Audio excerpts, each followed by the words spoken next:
Hi Gemini! Kamusta? Welcome back to Pinay Angel Tarot. This is your end of August kapalaran para sa mga Gemini, general love reading. Tingnan natin ang energies connected sa'yo sa love life mo.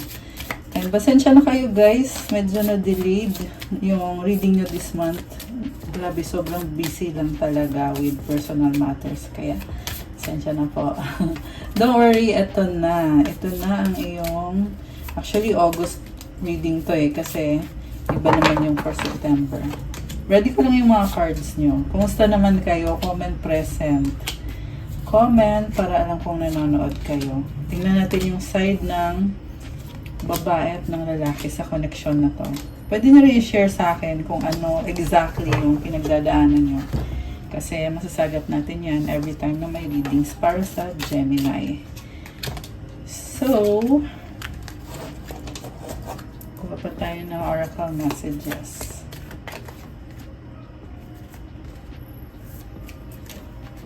Okay.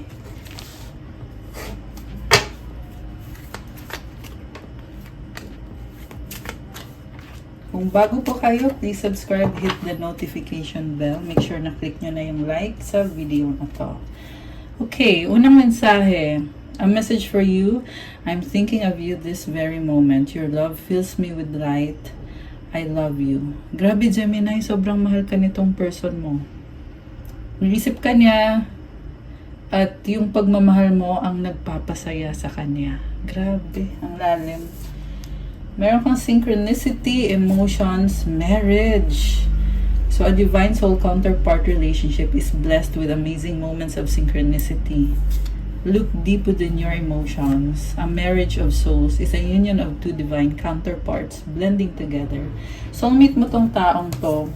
May mga nararamdaman ka na hindi mo maipaliwanag. Parang na-overwhelm ka ng emosyon mo ngayon dahil tunay ang pagmamahal mo sa taong yan. Okay?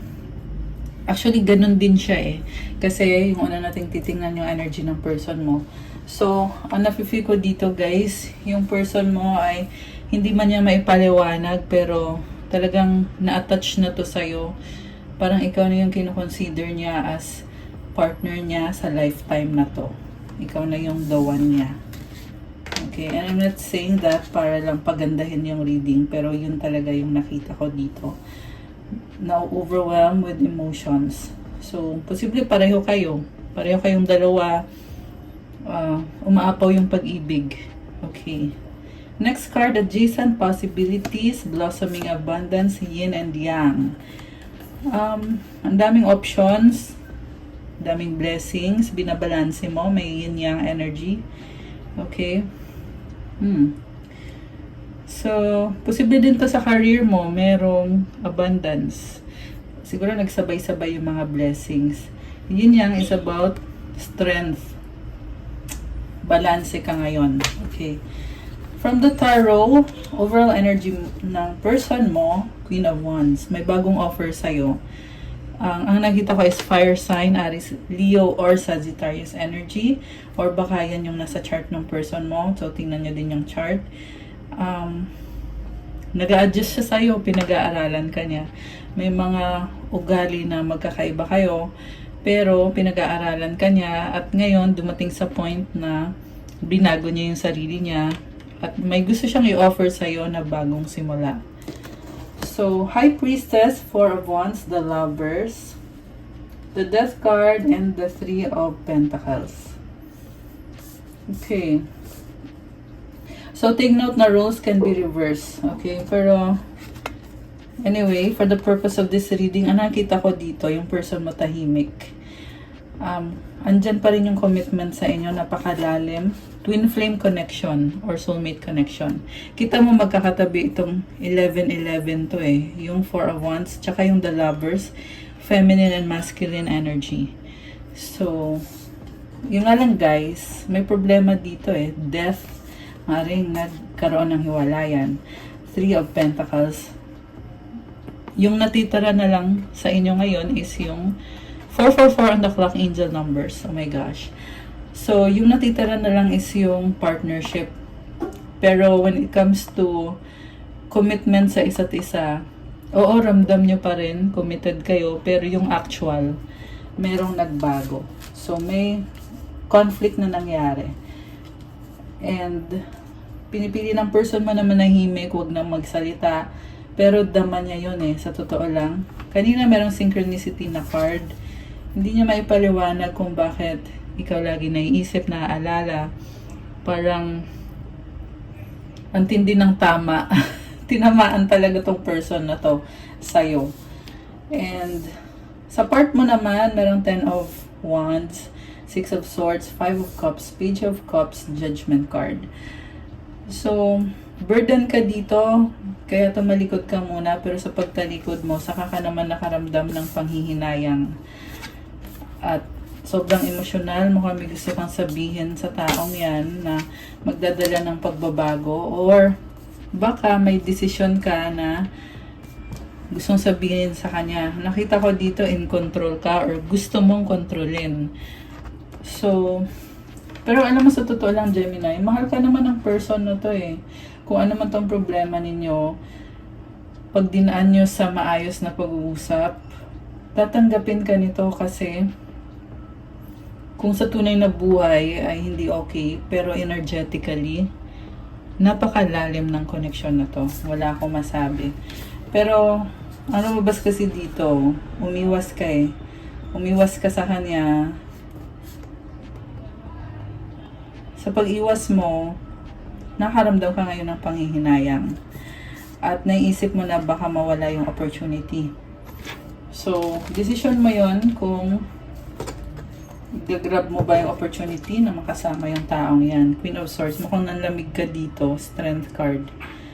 Alam mo kahit na nanlamig ka sa kanya or pinadama mo sa kanya na tama ka, mali siya. Kasi ganun yung energy ni Queen of Swords eh. Very logical. Pero kahit ganun yung pinapakita mo sa kanya, lumabas pa rin dito na tinatry mo pa rin lumaban. Ibig sabihin, ayan, deep inside, tanggap mo pa rin tong taong to. 2 of Cups energy. Hindi ka lang makagalaw eh. 8 of Swords and the Ace of Cups. Alam mo, the more na nire-resist mo yung connection ninyo, the more ka din na nagiging emotional. So, parang sinasabi lang dito, tanggalin mo yung pride. Iset aside, isang tabi mo muna yung pride. Kasi magbabago naman tong connection na to. Siguro sa ngayon talagang feeling mo dito, kailangan mangyari kung anong gusto mo. Kailangan sumunod si person mo sa'yo. Okay. 9 of Cups, Knight of Pentacles.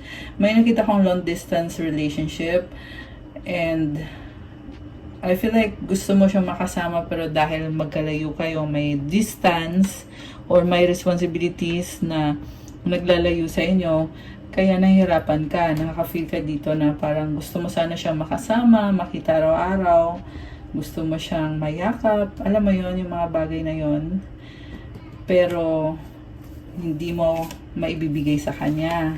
Knight of Cups, romantic. 6 of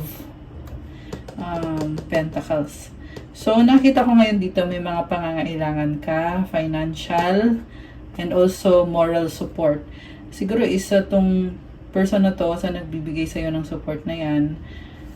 At nagbibigay ng lakas sa'yo. Oh my gosh. Para may niregalo siya sa'yo dati. No? May binigay siyang regalo sa'yo na kinikip mo, nagiging inspiration mo, nagbibigay ng energy sa'yo. Baka yung niregalo is crystal. Ayan, may nakita akong crystal. So, nahinto eh. Nahinto yung exchange of energies. Kaya ngayon nafe-feel mo ang hirap naman ito. Mahirap pag hindi kayo okay. Tinitiis mo, makakaramdam ka pa rin ng pagmamahal. Ending, 10 of Swords and the Wheel of Fortune. Alam mo, kasabay ng ending na to, nagbabago din yung feelings mo. Mas lalo kang lumalaban. 4 of Cups. Nakikita mo dito, hindi ka masaya sa mga nangyari. Okay. So, ayan, naka-reverse si Knight of Cups. Clarify natin yung feelings ng person mo. Bakit yung person mo dito ay mukhang merong bagong offer? Ace of Cups. Wow! Ayan, oh, yung bagong offer. Very emotional. Alam mo, ikaw lang, Gemini, ikaw lang yung nakakaramdam na wala ng pag-asa. Kasi sa person mo, ang nakita ko, punong-puno ng pag-asa. At, meron pa siyang kinakapitan eh. Kahit tapos na. Kasi may nagtapos dito, pero meron pang bagay na kinakapitan niya. Hindi rin madali sa kanya, sa totoo lang. Baka may kadikang Scorpio, maaring yung sign na yun ay nasa birth chart niya. Meron din ditong Pisces energy, Earth sign, Capricorn, Taurus, Virgo. Meron din Gemini. And yung sinabi ko kanina, yung fire sign, Aries, Leo, or Sagittarius. Although this can be any sign. So ito, Three of Pentacles, may partnership. Yan yung kinakapitan ng person mo na pwede nyo pa rin pag-aralan ano bang nangyari dito, ba't nagkaganon, bakit hindi nag-work out. Six of Wands. Gusto ng reconciliation, baka yung person mo maraming nakakakilala dito, may mga pumapalakpak, oh. Daming tao sa paligid. Okay. So, parang yung person mo, magaling siyang mag-handle ng mga tao sa paligid niya. Oh my gosh, 11-11, guys! Ayan, angel numbers 11-11. Definitely soulmate or twin flame mo siya. So, ang nakikita ko sa kanya, magaling siyang mag-manage ng mga tao. Kaya kung may problema man yung sa relationship niyo or sa connection niyo, ima-manage niya. Tinatry niya i-manage na ito, kung ano ba yung dapat gawin dito, paano ba to, ano ba na mga nangyari. So, may 9 of Cups sa bottom of the deck, 5 of Cups. This is wish niya, pero nangihinayang. Alam mo, sa totoo lang, kahit na nag-separate kayo, connected pa rin yung mga, ano yun, soulmate mo kasi to eh. Andun pa rin talaga yung magkakabit yung ano nyo. Kumbaga, may kumukonect sa soul nyong dalawa, guys. Hindi ma-resist.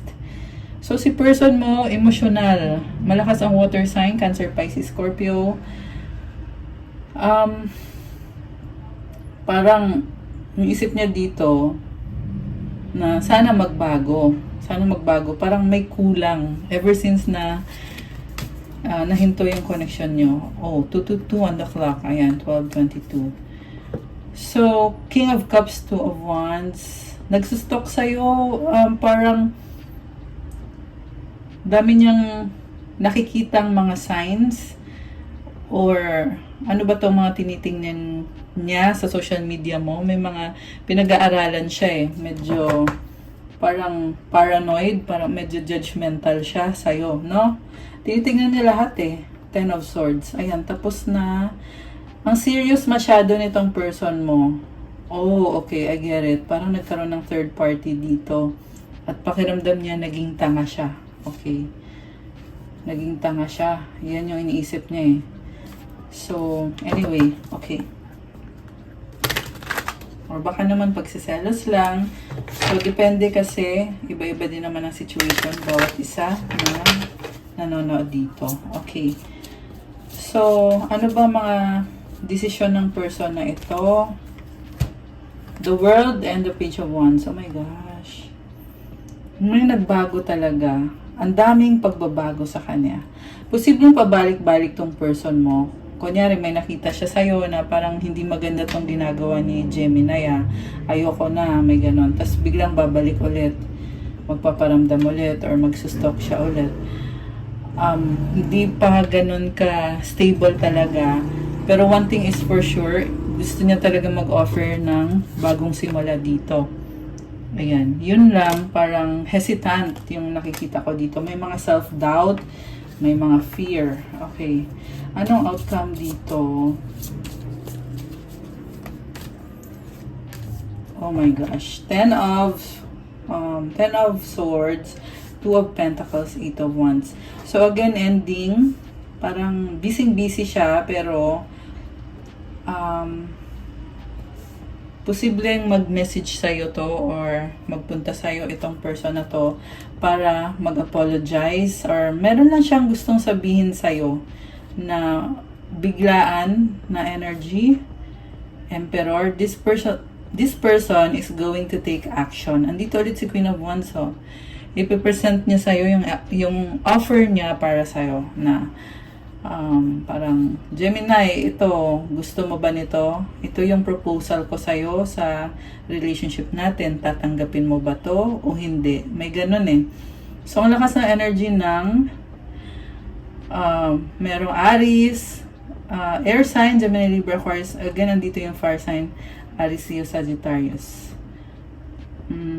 Parang my hands are tied. Parang sinasabi niya dito, wala akong magagawa sa sitwasyon. Kaya ngayon, pumili ka, sumagot ka. May ganun eh.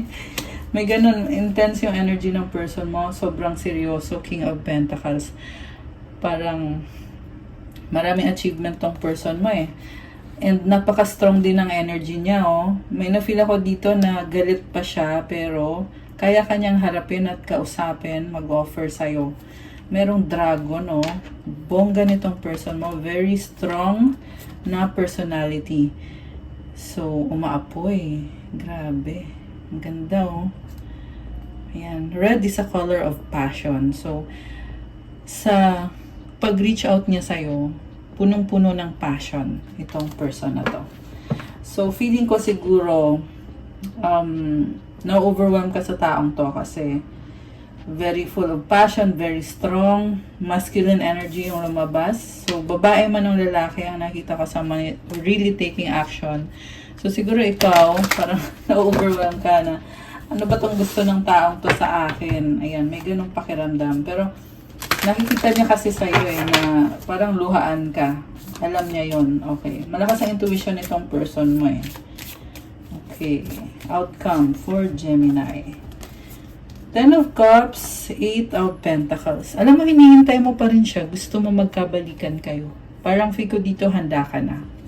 Although busy ka sa work mo, marami kang ginagawa. Temperance, patience, nag-a-adjust ka sa kanya. Kaya mong mag-adjust. Gemini. Parang feeling ko yun yung weakness mo na kahit ikaw yung nakakaramdam nito dito na parang pinaparamdam mo sa kanya na malamig ka or iniiwasan mo siya, pero may lumabas ngayon dito na nag-a-adjust ka. May natatanaw ka pa rin na bagong simula. Merong sun dito sa background. So, gusto mo pa rin i-date itong person na to. Ayan, yung iba sa inyo gusto magkapamilya.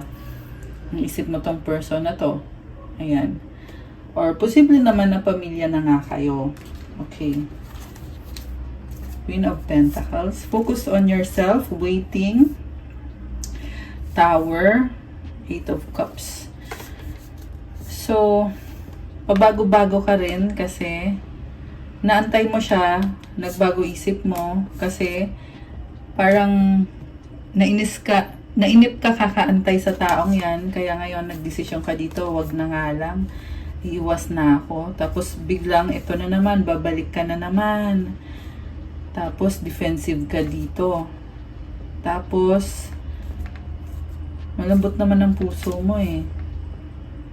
Ayan, matapang ka dito. Gahanap ka ng kasagutan, ng impormasyon. Merong lumabas na pag-uusap. Kasi kahit ikaw, lumabas dito na pabago-bago ka. Okay. The Hangman, titingnan mo sa ibang anggulo yung sitwasyon. Parang pinag-aaralan mo ano bang ginawa ko, ano bang nangyari dito. Sa ngayon, hanging ka pa. Hanging. Yung iba sa inyo guys, talagang overthinking to, lalo na sa gabi. Kita mo madilim yung card. Ayan, parang bago ka matulog, siya yung talagang iniisip mo dito. Pinag-aaralan mo eh, saan ba nagkamali itong taong to. Parang judgmental kayo sa isa't isa. Chariot, posibleng communication or travel. King of Pentacles. Someone na very practical. Empress. Alam mo, mahal mo tong taong to. Nakikita ko dito, parang dadating din sa point na you will gain back your confidence. Meron kasing biglaan na energy dito na travel or communication. So, binabalanse mo kasi may ibang responsibilidad ka. Ayan. May nakita ko na parang may tinatago ka sa person mo. Gusto mo yung freedom mo, gusto mo malaya ka kasi ang dami mong plano, dami mong pangarap.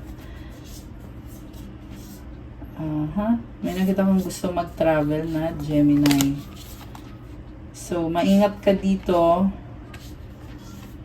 Kasi parang gusto mo lang i-enjoy yung connection nyo. Ayan. So, alam mo, nafe-feel ko dito, magfo-flow pa to eh, itong connection na to. Marami pang mangyayari, Gemini. It's not the end of everything.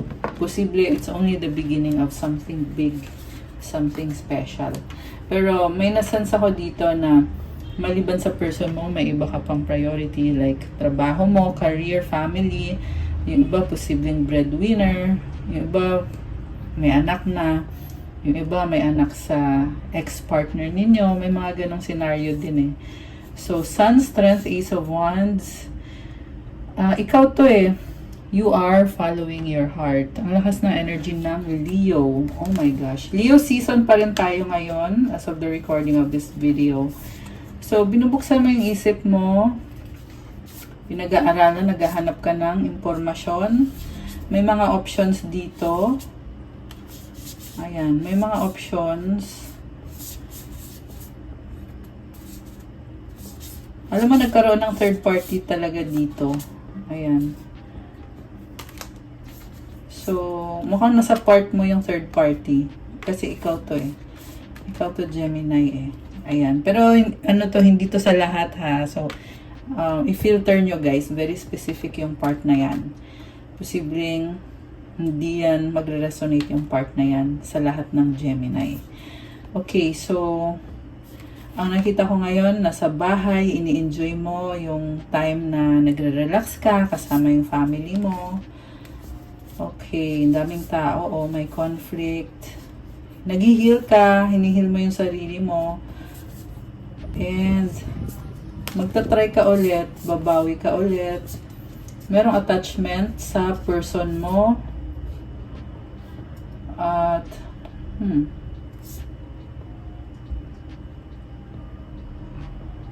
parang gusto mo magkaayos kayo, pero siya yung matigas ang ulo. Pero sobrang attached ka sa kanya.